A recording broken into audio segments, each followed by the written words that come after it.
Hello dear friends, welcome to this video. Discuss करने वाला है इस वीडियो के अंदर हम लोग इक्वेशन नाम के चैप्टर को। बहुत ही अच्छा प्यारा सा चैप्टर बनता है, 4 या फिर 5 मार्क के लिए पूछा जाता है जनरली। लास्ट अटेम्प्ट में थोड़ा कम वेटेज था, बट नेक्स्ट अटेम्प्ट में वापस बढ़ जाएगा। लीनियर इक्वेशन से स्टार्ट करेंगे। आपकी मॉड्यूल के अंदर, आईसीए मॉड्यूल के अंदर बहुत सारे क्वेश्चन दिए हैं अलग अलग एक्सरसाइज के अंदर। मैंने वहां पर हर एक एक्सरसाइज से कुछ यूनिक प्रॉब्लम उठाया है। एक्सरसाइज ए के अंदर टोटल 9 क्वेश्चन है, जिसमें से जो यूनिक क्वेश्चन मुझे लग रहा है क्वेश्चन नंबर 2 वो मैं उठा रहा हूं। यहाँ पर बोला गया the root of this equation is what. ये रूट वर्ड का मतलब क्या होता है? Whenever we say the word root, root का मतलब होता है सोल्यूशन। कोई एक नंबर ऐसा होगा जो इसका सोल्यूशन होगा, जो हमें ढूंढना। कैसे पता चलेगा? तो ऐसे प्रॉब्लम को सॉल्व करने का एक ही तरीका होता है, always and always go for trial and error. जब कभी भी लीनियर इक्वेशन का कोई भी प्रॉब्लम दिखे, आप जाओगे ट्रायल एरर की तरफ। That is going to be your hint. अब ऑप्शन में से कोई एक चलना चाहिए। यहां पर मैं देखता हूं ऑप्शन ए को ट्राई करता हूं। अगर मैंने ए ट्राई किया एक्स की जगह, तो क्या हो जाएगा? एक्स की जगह पर अगर मैंने 20 रखा तो ये हो जाएगा 24/4 प्लस 20 में से 5 गया, that is going to be 15/3। ये कितना हो जाएगा? It is going to be 6 + 5 11। Satisfy कर रहा है, इसलिए वही होगा आपका आंसर। ठीक है, करना क्या है? लीनियर इक्वेशन के जो भी प्रॉब्लम आपको दिखता है उसके अंदर ट्रायल एरर करना है। मैंने एक्सरसाइज ए का क्वेश्चन नंबर 2 सॉल्व किया है। बाकी जो क्वेश्चंस है वो सारे आपको ट्राई करने हैं। सभी क्वेश्चन सेम फॉर्मेट के हैं, इसलिए मैं वो सारे क्वेश्चन डिस्कस नहीं कर रहा। आगे बढ़ेंगे हम लोग। जो एक्सरसाइज बी है जिसके अंदर टोटल 12 क्वेश्चन है, सभी सेम कैटेगरी के हैं। उसमें से एक छोटा सा सिंपल क्वेश्चन मैंने उठाया है। बोला गया the diagonal of a rectangle is 5 and one of the side is 4, we need to find out the area. बहुत ही बेसिक से क्वेश्चन है, हर कोई बिना इसको कहीं सीखे कर सकते हैं, बट एक एक टाइप मैं बता रहा हूँ हर किसी एक्सरसाइज से। तो सबसे पहले उन्होंने कहा एक रेक्टेंगल है, राइट? एक रेक्टेंगल है, ओके। रेक्टेंगल जो है उसकी डायगोनल, ये जो डायगोनल होती है वो उन्होंने बोला वो 5 है। एक साइड उसका 4 है, ये भी बोला गया है, और एरिया पूछा है। अब एरिया जो होता है उसका फॉर्मूला होता है L इंटू बी। अगर मानो कि अगर मैं आपको देखता हूं कि L की वैल्यू, लेंथ अगर इसका 4 है तो इसका ब्रेथ B कितना होगा वो हमें ढूंढना होगा। क्योंकि एक राइट एंगल ट्राइंगल बन रहा है यहाँ पर in the rectangle, it would be a right angle triangle. तो पाइथागोरस अगर यूज करोगे तो आपको पता चलेगा 5 स्क्वायर इक्वल टू 4 का स्क्वायर प्लस ये जो दूसरी साइड है उसका स्क्वायर। ये होगा 25, ये होगा 16। सो it is 25 minus 16 is nothing but question mark square. 25 minus 16 is 9. Taking square root, the question mark value is going to be 3. यानी कि हमें पता चला जो दूसरी साइड होने वाली है वो होने वाला है 3। तो एक साइड 4 है, b की वैल्यू अगर 3 है तो it is going to be 4 into 3, that is 12. Answer of this problem is going to be 12।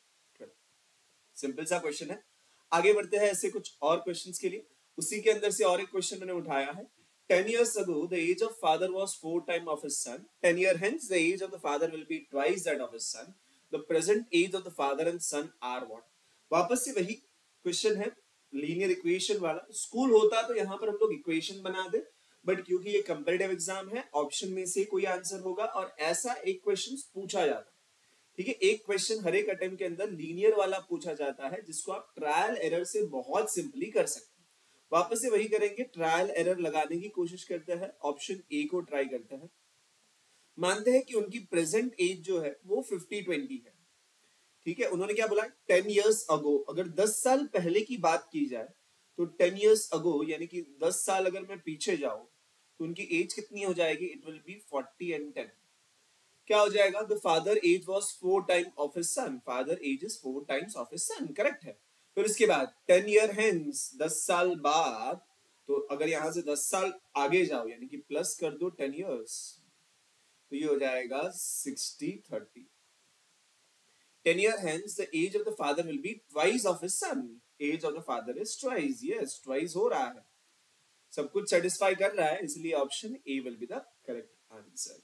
ऐसे ही बहुत सारे क्वेश्चंस आपको मिलने वाले हैं इस एक्सरसाइज के अंदर, तो आप उसको जरूर ट्राई कीजिए। अभी के लिए हम लोग आगे बढ़ेंगे। उसी के अंदर का और एक क्वेश्चन मैंने उठाया है, बिकॉज ये सारे यूनिक प्रॉब्लम थे अलग अलग कैटेगरी के, तो एक्सरसाइज बी में से 3 प्रॉब्लम साथ में डिस्कस कर रहे हैं। तीसरा ये है अभी, the denominator of fraction exceeds the numerator bye 2।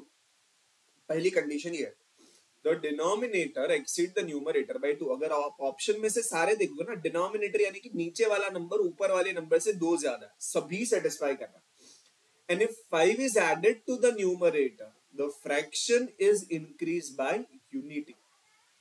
अगर न्यूमरेटर में 5 ऐड कर दिया जाए, the fraction is increased by unity, यानी कि जो भी आंसर होगा वो 1 से इंक्रीज हो जाएगा। यूनिटी यानी कि 1 से इंक्रीज हो जाएगा। करना क्या है, तो करना आपको यहाँ पर ट्रायल एरर है। मैं यहाँ पे ट्रायल एरर करूंगा ऑप्शन डी के अंदर। क्यों? बिकॉज अगर मैं 3/5 सोचता हूं तो 3/5 हो जाएगा 0.6। बट उन्होंने क्या बोला कि if you add 5 in the numerator, if you add 5 in the numerator तो इट इज 3 + 5 डिवाइड बाय 5। अगर आप देखो ना 3 + 5 डिवाइड बाय 5, ये कितना हो जाएगा पता है? ये हो जाएगा आपका 8 divide by 5, that is going to be 1.6। अगर आप देखोगे ना तो आंसर जो है वो कितने से बड़ा आंसर बना? विथ 1, इसलिए वो सही आंसर होगा। ठीक है, और मुझे कैसे पता चला एक्चुअल में डी आंसर है पता है? बिकॉज मैंने देखा डिनोमिनेटर में 5 है। अगर मैं 5 ऐड करूंगा तो यहाँ पर क्या होगा पता है? यहाँ पर जैसे मैं इसको स्प्लिट करूंगा तो 3/5 एज इट इज होगा, 5/5 1 होगा, यानी कि it will increase by unity. ये मुझे पता चल गया, इसलिए मैंने ऑप्शन डी से ही स्टार्ट किया ट्रायल एरर करना। ठीक है, इजी क्वेश्चन था। वर्डिंग को समझो, क्या कहना चाहता है। Always go for trial error, उससे बेहतर कुछ नहीं। ठीक है, चलो आगे बढ़ते हैं नेक्स्ट क्वेश्चन की ओर। अब एक्सरसाइज सी के अंदर टोटल 10 क्वेश्चन है, उसमें से पहला क्वेश्चन जो हम लोग साथ में डिस्कस कर रहे हैं वो आखिरी वाला ही है जो यहाँ पर है। अगेन आई विल से जितने भी लीनियर वाले सारे के सारे प्रॉब्लम दिख रहे हैं ना, always and always go for trial and error. यहाँ पर हम लोग वही करने वाला है, कोई एक नंबर होगा जो यहाँ पर चल सकता है। ठीक है, तो हम लोग क्या करेंगे यहाँ पर, ऑप्शन ए को ही ट्रायल एरर करो। ऑप्शन ए को ट्रायल एरर अगर मैं करता हूँ तो मैं देखता हूँ कि क्या वो पहले वाले में चलता है कि जो भी है, x की जगह पर 1 एंड y की जगह पर 2। अगर x की जगह पर 1, y की जगह पर 2, तो मैं इस चीज को लिखने की कोशिश करता हूँ 3 divided by x + y। x + y कितना होगा? x + y is going to be 3/3, that is 1, plus 2 divide by x - y। 1 - 2 कितना होता है? तो -1। सो ये कितना हो जाएगा? It is going to be 1 -2, that is going to be -1। जो सेटिस्फाई नहीं कर रहा है, मुझे तो 3 चाहिए था। क्यों परेशान नहीं पता? बिकॉज यहाँ पर ये -1 आया, इसलिए परेशान। तो मुझे पता चला 1 2 परेशान कर रहा है, तो आई थिंक ये चलना चाहिए, 2 1 चलना चाहिए। राइट, तो हम लोग 2 1 को एक बार ट्राई कर लेते हैं कि भाई 2 1 चल रहा है कि नहीं। तो हम लोग अब ट्राई कर रहे हैं 2 1, यानी कि ऑप्शन डी को ट्राई करेंगे। ऑप्शन डी के अंदर अगर मैं यहाँ पे रखता हूँ, x की जगह पर 2 रखूंगा और y की जगह पर 1 रखूंगा, तो इससे क्या होता है देखते हैं। ये वाला कंडीशन ये हो जाएगा 3 divided by 2 + 1, that is 3/3, that is 1, plus 2 divided by 2 - 1 plus 2 करेंगे, यानी कि हो जाएगा आंसर 3। सही है, राइट। पहला वाला सेटिस्फाई हो रहा है। अब दूसरे वाले के लिए चलता है। यहाँ पर it is going to be 2 divide by 3 plus 3 divide by 1, right. अब इसको अगर हम लोग देखेंगे तो इट इज 2/3 प्लस 3। आप ले लोगे यहाँ पर एलसीएम, तो एलसीएम लेने के लिए 3 और ये ऐड हो जाएगा, 3 3 = 9, 9 + 2। या फिर आप इसको डायरेक्टली ऐसा ही लिख सकते हो ना, इट इज 3 and 2/3, जो यहाँ पर चाहिए उनको, क्योंकि ये दोनों जगह पर सेटिस्फाई कर रहा है, इसलिए वही आंसर होने वाला है। ठीक है, थोड़ा गेस वर्क करना होगा, करना तो ट्रायल एरर ही है, बट जैसे एक ऑप्शन नहीं हो रहा है तो थोड़ा अंदाजा आ जाता है कि कौन सा ऑप्शन होने वाला है। राइट, तो एक्सरसाइज सी में आपको ऐसे ही क्वेश्चन मिलने वाले हैं कि 2 2 नंबर आपको ट्रायल एरर करते रहना है, you will get to the answer.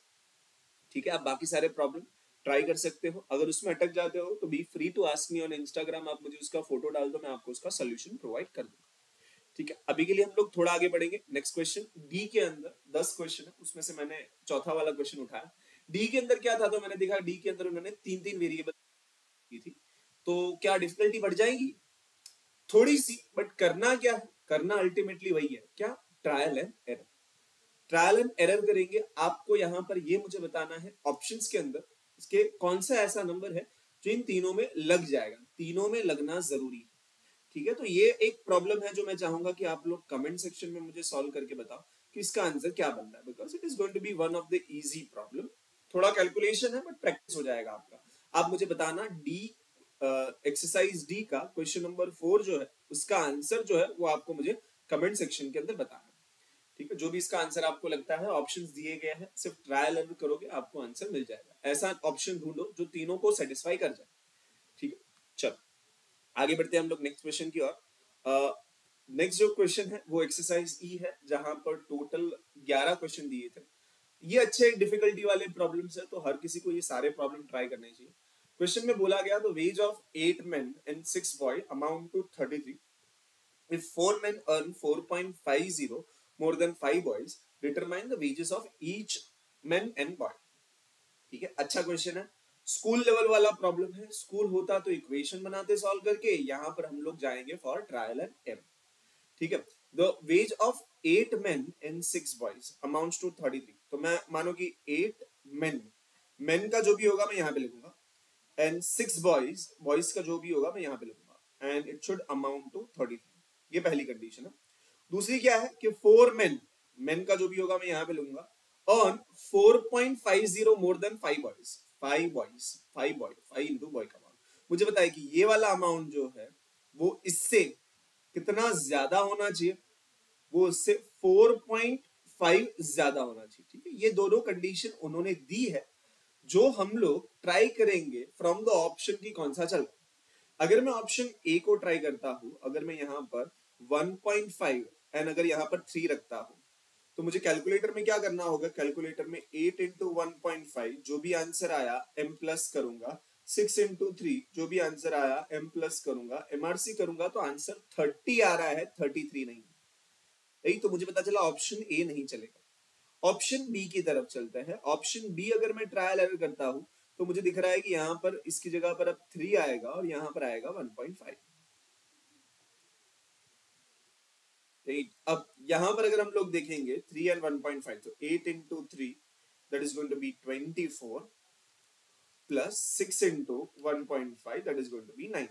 अगर ऐड करोगे तो 33 बैठ रहा है, यानी कि पहली कंडीशन तो उससे सेटिस्फाई करनी, बट दूसरी भी करना जरूरी है। तो अगर मैं यहाँ पर 3 रखता हूं तो 4 3s are 12 हो जाएगा, और अगर मैं यहाँ पर बॉय के लिए 1.5 रखता हूं तो it is going to be 7.5।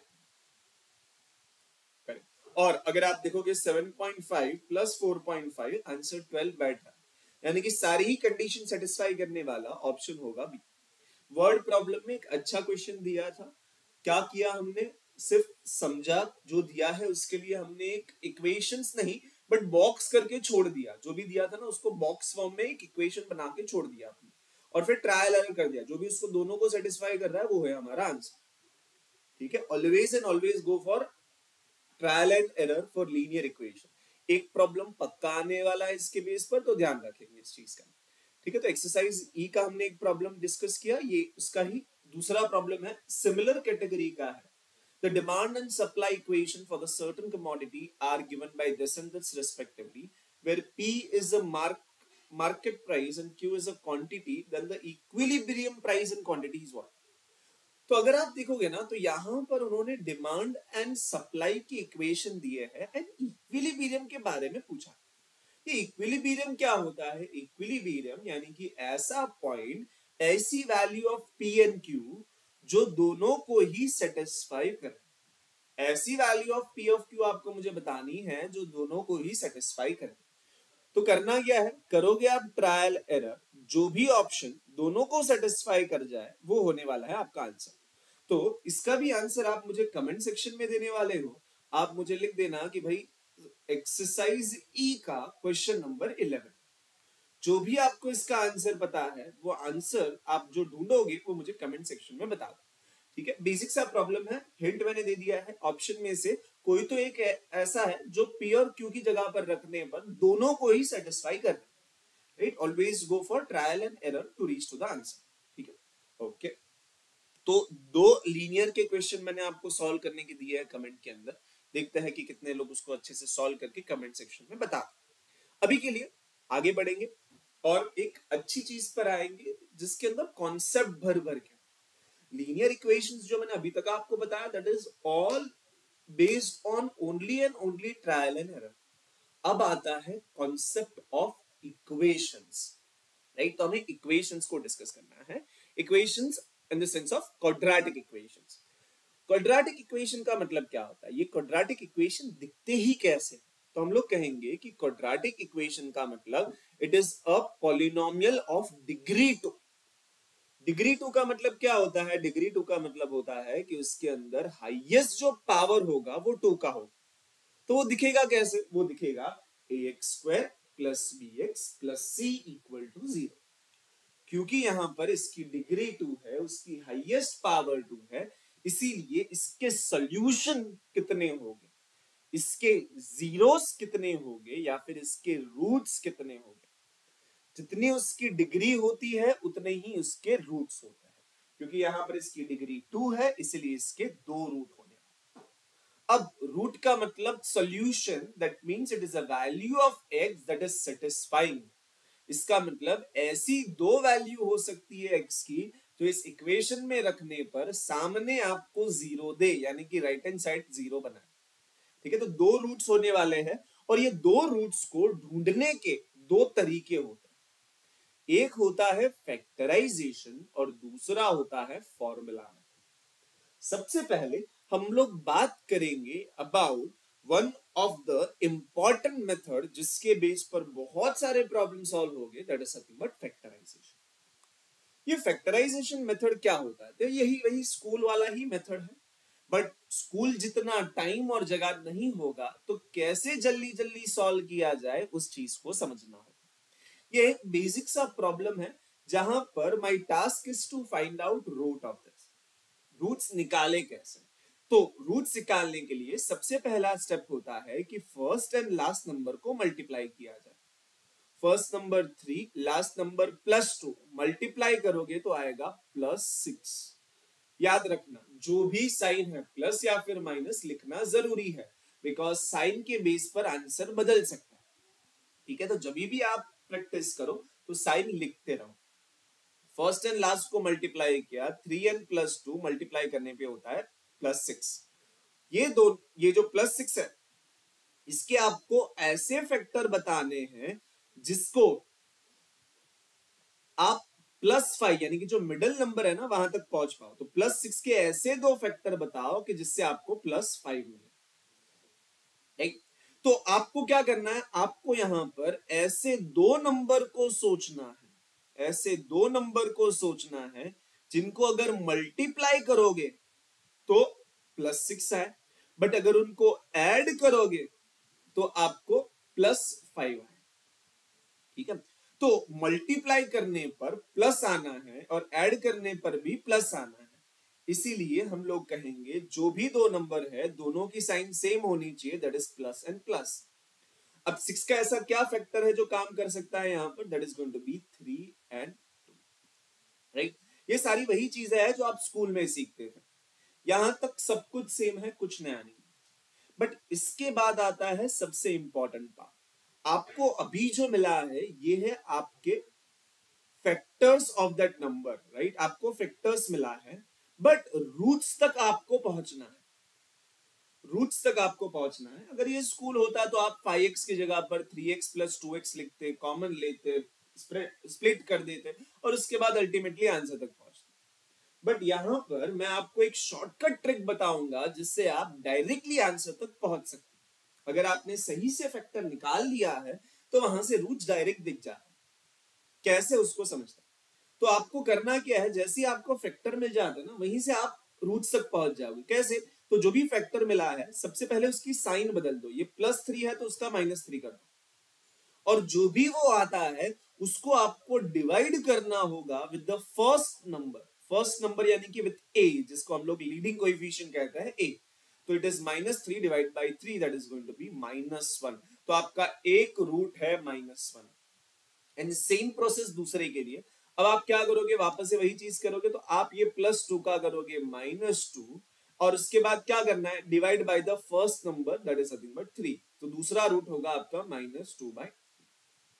कोई वो लंबी मेथड नहीं, कुछ नहीं करना है, सीधा सीधा फैक्टर से रूट्स तक पहुंच सकते हो बाय यूजिंग दिस। ठीक है, ये जो मैंने ट्रिक बताया है बहुत ज्यादा हेल्प करेगा आपको बहुत सारे प्रॉब्लम सॉल्व करने के लिए। बट यहां पर ज्यादातर स्टूडेंट जो मिस्टेक करता है वो होता है साइन का मिस्टेक। तो आप उसको ना करो। इसलिए मैं आपको एक छोटा सा साइन रूल दे देता हूं कि साइन जब सोच रहे हो तो किस चीज का ध्यान देना है और कब क्या करना है। तो मानो कि प्रॉब्लम सॉल्व करते वक्त मल्टीप्लाई करके प्लस चाहिए, ऐड करके भी प्लस चाहिए। देखो मल्टीप्लाई करके प्लस चाहिए यानी कि दोनों जगह पर सेम ही साइन होगा, जो भी होगा सेम होगा, क्योंकि ऐड करके प्लस चाहिए इसलिए दोनों को प्लस रखना। ठीक है। अगर मानो कि मल्टीप्लाई करके प्लस चाहिए, ऐड करके माइनस चाहिए, क्योंकि मल्टीप्लाई करके प्लस चाहिए तो दोनों का साइन सेम होगा, क्योंकि ऐड करके माइनस में चाहिए तो it is only possible if both are minus. अगर मल्टीप्लाई करके माइनस चाहिए और ऐड करके प्लस में चाहिए आंसर, मल्टीप्लाई करके माइनस कब आता है? जब दोनों अपोजिट साइन के हो।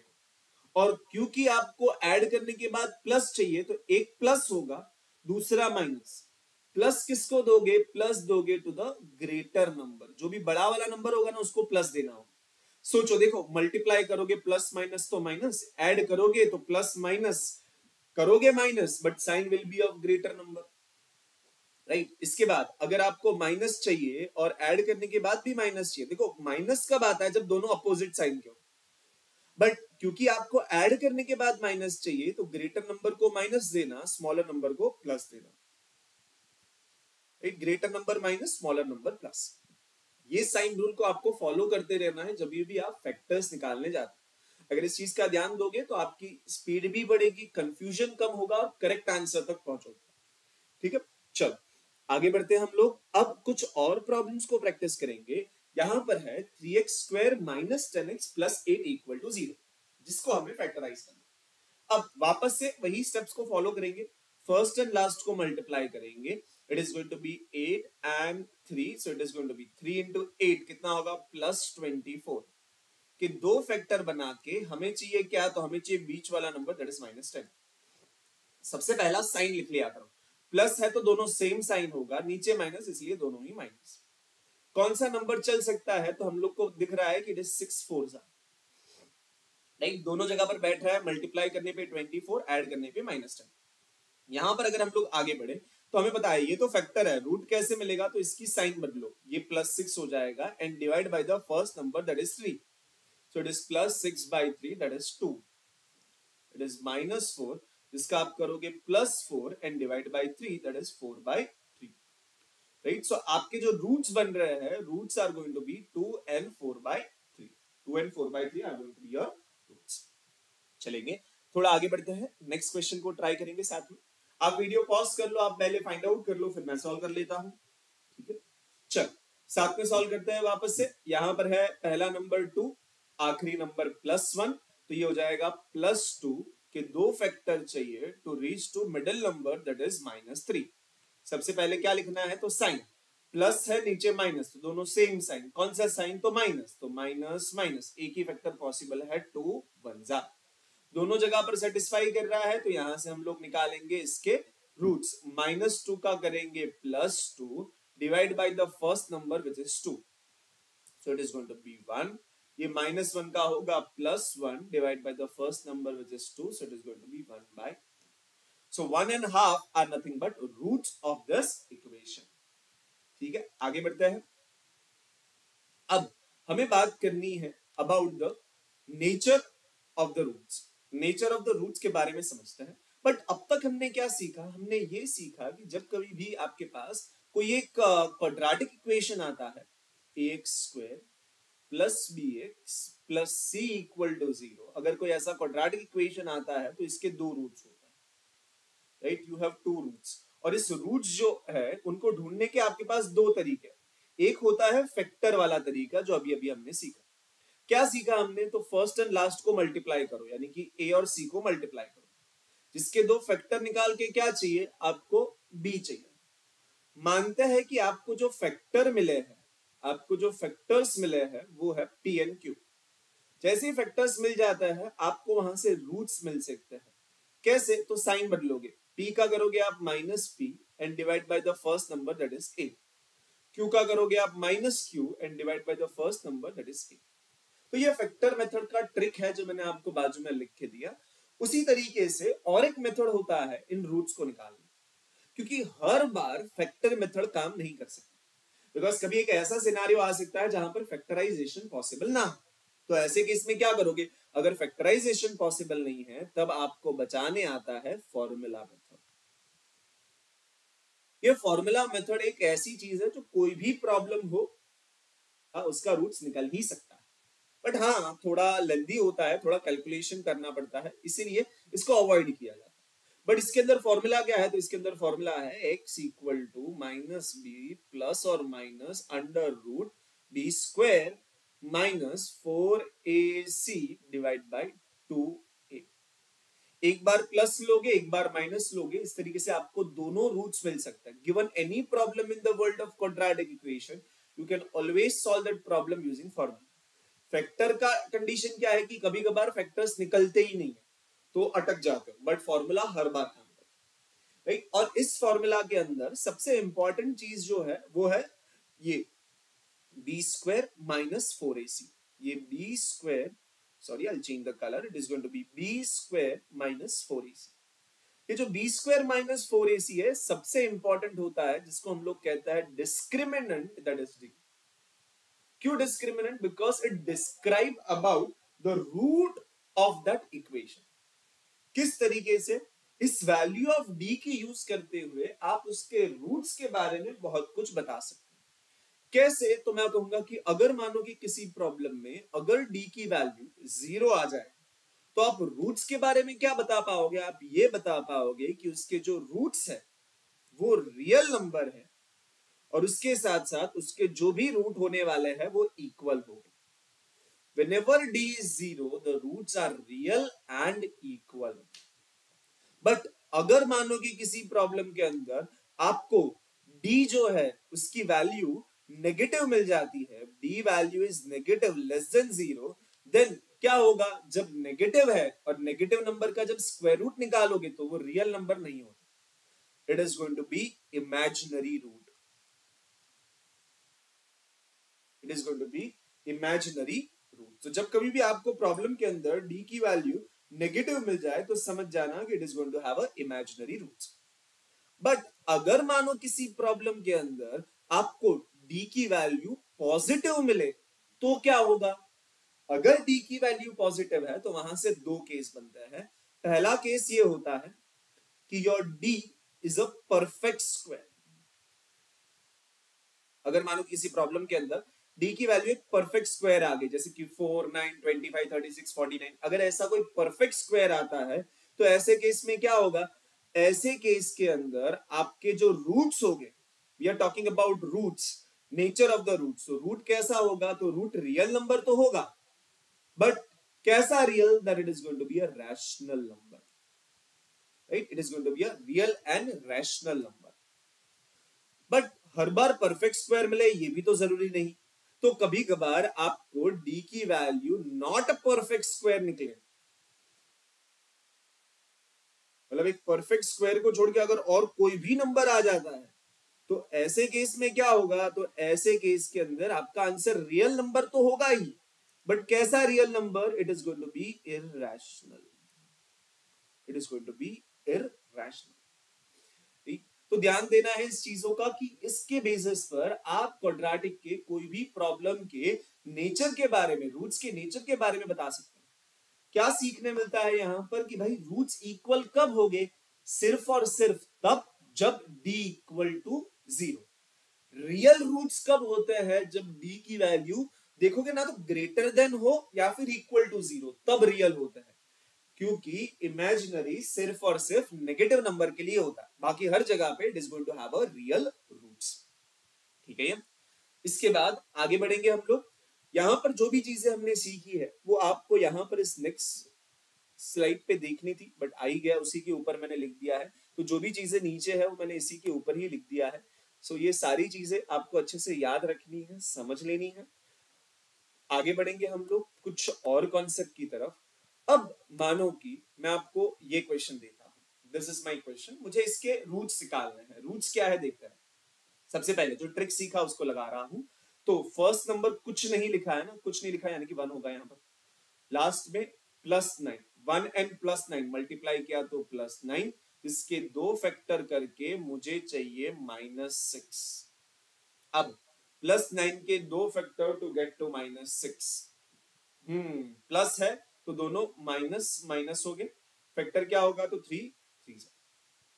ये होने के बाद ये तो मेरे फैक्टर्स है, यहां से रूट्स कैसे मिलेंगे, तो रूट्स ढूंढने के लिए मैं क्या करूंगा, इनकी साइन बदलूंगा। -3 का हो जाएगा +3 and divide by 1 because starting में 1 है, right. So 3 divide by 1 that is 3, same goes over here, -3 का +3 divide by 1 that is going to be, ठीक है।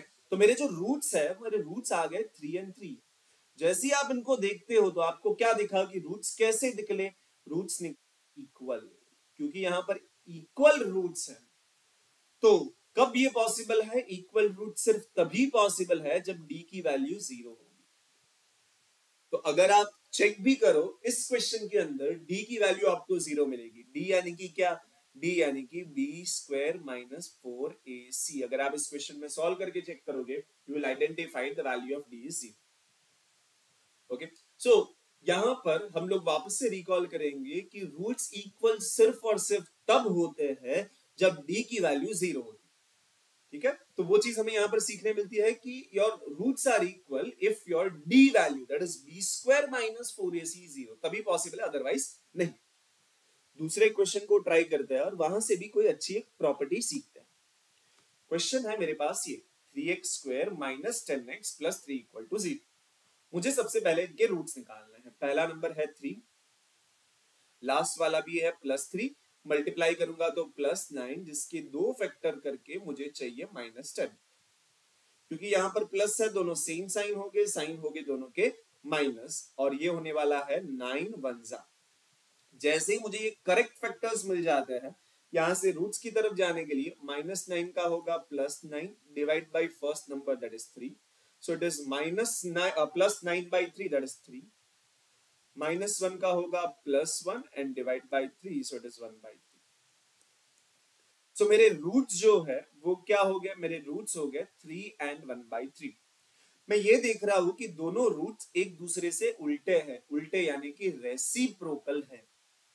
रूट रेसिप्रोकल है, बट ऐसा क्या स्पेशल है क्वेश्चन के अंदर, क्वेश्चन के अंदर स्पेशल है कि फर्स्ट एंड लास्ट जो नंबर है वो दोनों same, first and last number जो सेम है, इसका मतलब a और c दोनों इक्वल है। यहां पे हमें एक अच्छी प्रॉपर्टी पता चल रही है, प्रॉपर्टी ये कि roots are reciprocal of each other if a = c। अगर a और c दोनों इक्वल हो गए तो दोनों के दोनों रूट जो है वो एक दूसरे के रेसिप्रोकल होने वाले, रेसिप्रोकल यानी कि उल्टा। तो याद रखना ये चीज बहुत बार एग्जाम में भी यूज हो रही है कि उन लोग डायरेक्टली इनडायरेक्टली बोलते हैं कि भाई रूट्स रेसिप्रोकल है, तो आपको तुरंत समझना चाहिए क्या रूट्स रेसिप्रोकल है, उसका मतलब a और c इक्वल हो गए तभी पॉसिबल है, अदरवाइज नहीं, ठीक है। आगे बढ़ते हैं नेक्स्ट क्वेश्चन की ओर। नेक्स्ट क्वेश्चन है x² - 4 = 0। इसके हम लोग रूट्स निकालते हैं। अगर इसके रूट्स निकालने हैं तो ये थोड़ा ज्यादा ही सिंपल है, मैं इसको लिख दूंगा कि it is x² = 4। So taking square root on both side, x की वैल्यू क्या होगी, अगर स्क्वायर रूट लूंगा तो 4 का स्क्वायर रूट होगा +2 और -2। तो मुझे यहां पर क्या दिख रहा है कि रूट जो है एक +2 आया, दूसरा -2 आया। फर्क क्या है दोनों रूट के अंदर, फर्क है सिर्फ और सिर्फ उनके साइन का, बाकी तो नंबर तो सेम ही है, फर्क है सिर्फ और सिर्फ उनके साइन का, राइट। तो हम लोग ये कहेंगे कि यहां पर रूट जो है वो इक्वल है but opposite in the sign. तो ऐसा क्यों हो रहा है, क्वेश्चन में ऐसा स्पेशल क्या है, तो अगर आप क्वेश्चन को देखोगे तो क्वेश्चन के अंदर आपको आपका x नहीं दिख रहा है, यानी कि मिडिल टर्म नहीं दिख रहा है। मिडिल टर्म नहीं दिख रहा है उसका मतलब क्या हो गया कि उसके साथ जो नंबर होगा वो 0 होगा, इसीलिए नहीं दिख रहा है। यानी कि आपके x के साथ जो नंबर होता है that is nothing but b, वो b की वैल्यू 0 है, इसलिए ये सब कुछ हो रहा है। क्या हो रहा है कि रूट्स इक्वल निकले but opposite in the sign. तो हम लोग ये कहेंगे कि आपके roots equal but opposite in the sign कब होता है, जब b की वैल्यू 0 हो तब। जब d 0 है तब इक्वल टू 0, बट जब b 0 है equal but opposite in the sign, right. दोनों ही रिजल्ट अलग अलग है, अच्छे से समझेंगे और उसके बाद याद रखेंगे। मैं एग्जांपल इसीलिए देता हूं कि क्लियरिटी रहे दोनों के बीच के डिफरेंस की, ठीक है। तो जब b 0 तब equal and opposite in the sign. Next question यहां पर अगर आप देखोगे, इसके हमें रूट्स निकालने हैं, फिर प्रॉपर्टी देखेंगे। 3x² minus 8x minus 3 equal to 0। सबसे पहला नंबर है 3, दूसरा नंबर है -3। If I multiply 3 and -3 it is going to be -9। इसके दो फैक्टर करके मुझे चाहिए -8। ठीक है, अब माइनस है यानी कि दोनों की अपोजिट साइन होने वाली, बड़े वाले को माइनस दूंगा, छोटे वाले को प्लस दूंगा। It is going to be 9 1 जैसे ही मुझे फैक्टर्स मिल जाते हैं, यहां से रूट्स तक अगर मुझे जाना है तो मैं क्या करूंगा, सबसे पहले साइन बदलूंगा। -9 का +9 divided by the first number that is 3। So +9/3 that is 3। Then -1 divide by 3 that is -1/3। तो यहां पर मुझे ये दिख रहा है कि रूट्स रेसिप्रोकल तो हो रहा है 3 का 1/3, बट उसके साथ साथ अपनी साइन को भी बदल रहा है। एक प्लस में है तो दूसरा माइनस में। ऐसा क्यों हो रहा है? बिकॉज अगर आप देखोगे तो क्वेश्चन के अंदर जो स्पेशल चीज थी वो ये थी कि पहला नंबर ए और आखिरी नंबर भी सेम ही है। फर्क क्या है कि उसके अंदर भी सिर्फ साइन का फर्क। तो हमें ये पता चल रहा है जब कभी भी क्वेश्चन में a इक्वल टू -c होता हो, यानी कि c और a सेम ही है but opposite in the sign, तब रूट जो है वो एक दूसरे के रेसिप्रोकल भी होंगे और अपोजिट इन द साइन भी हो। ठीक है, तो roots are reciprocal and opposite in the sign कब होगा? जब a इक्वल टू -c बोलो या फिर c इक्वल टू -a बोलो, दोनों का मतलब तो होता एक ही है। ठीक है, ये यहां पर हमने बहुत सारी अच्छी अच्छी प्रॉपर्टीज को सीखा इक्वेशन की, बट पहले लेक्चर के लिए ऑफ इक्वेशन इतना ही काफी है। नेक्स्ट जो हमारा लेक्चर होगा इक्वेशन का पार्ट 2, उसके अंदर हम लोग और प्रॉपर्टी प्लस आईसीआई मॉड्यूल के क्वाड्रेटिक इक्वेशंस के जो प्रॉब्लम्स होंगे, क्यूबिक के जो प्रॉब्लम होने वाले हैं, उनको वहां पर डिस्कस करेंगे और वहीं पर आपको आपका टेस्ट मिल जाएगा इक्वेशन। तो इस वीडियो के एंड में आपको कोई टेस्ट नहीं मिलेगा, बिकॉज यहाँ पर सिर्फ और सिर्फ कॉन्सेप्ट किया है हमने और ट्रायल एरर किया। जब हम लोग प्रॉब्लम करेंगे उसके बाद आपको इक्वेशन का टेस्ट मिल जाएगा इन लेक्चर नंबर 2 ऑफ इक्वेशन। ठीक है, बट इस वीडियो के लिए इतना ही काफी है। मिलते हैं हम लोग पार्ट 2 के अंदर और आगे बढ़ेंगे इक्वेशन। ठीक है, तब तक के लिए टाटा बाय बाय।